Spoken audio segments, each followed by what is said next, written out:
লক্ষ্মীপুরের তরকাদিরার বুকে মুগ্ধ করা একদিনের বাগান চরবসু ইসলামিয়া মাদ্রাসা তার নাম। চরবসু ইসলামিয়া মাদ্রাসা তার নাম।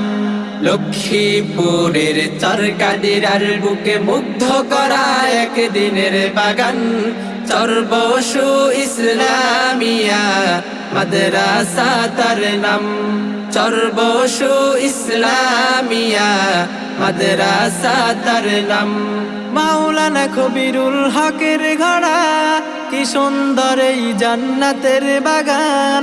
অগণিত আলেম ওলামার মতে এই তো প্রভুর মহান এক দান। মাওলানা কবিরুল হকের ঘোড়া কি সুন্দর এই জান্নাতের বাগান। অগণিত আলেম ওলামার মতে এই তো প্রভুর মহান এক দান। হাফেজ হতে আলেম হতে, হাফেজ হতে আলেম হতে যাব বলে আশা করলাম। চরবসু ইসলামিয়া মাদ্রাসা তার নাম। চরবসু ইসলামিয়া মাদ্রাসা তার নাম। মুফতি আমদাদুল্লাহ সাহেবের সুদক্ষ সুনিপুণ পরিচালনায় শিক্ষকদের ভালো পাঠদানে হবেই হবে পূরণ আশা মোদের। মুফতি আমদাদুল্লাহ সাহেবের সুদক্ষ সুনিপুণ পরিচালনায় শিক্ষকদের ভালো পাঠদানে হবেই হবে পূরণ আশা মোদের। নগর শহরে নয় গ্রামেই তো, নগর শহরে নয় গ্রামেই তো এক আলোর ঠিকানা চিনলাম।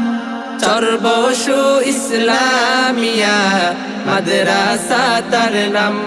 চরবসু ইসলামিয়া মাদ্রাসা তার নাম। গরিব দুঃখী আর মেধাবীদের আছে বিশেষ সুযোগ সুবিধা। উঁচু নিচু কোনো ভেদাভেদ নেই, এটাই তো দিয়েছে শিক্ষা। গরিব দুঃখী আর মেধাবীদের আছে বিশেষ সুযোগ সুবিধা। উঁচু নিচু কোনো ভেদাভেদ নেই, এটাই তো দিয়েছে শিক্ষা। তাই বলি এত সুন্দর মাদ্রাসা এই জামিয়াকে পেলাম। চরবসু ইসলামিয়া মাদ্রাসা তার নাম। চরবসু ইসলামিয়া মাদ্রাসা তার নাম। চরবসু ইসলামিয়া মাদ্রাসা তার নাম। চরবসু ইসলামিয়া মাদ্রাসা তার নাম।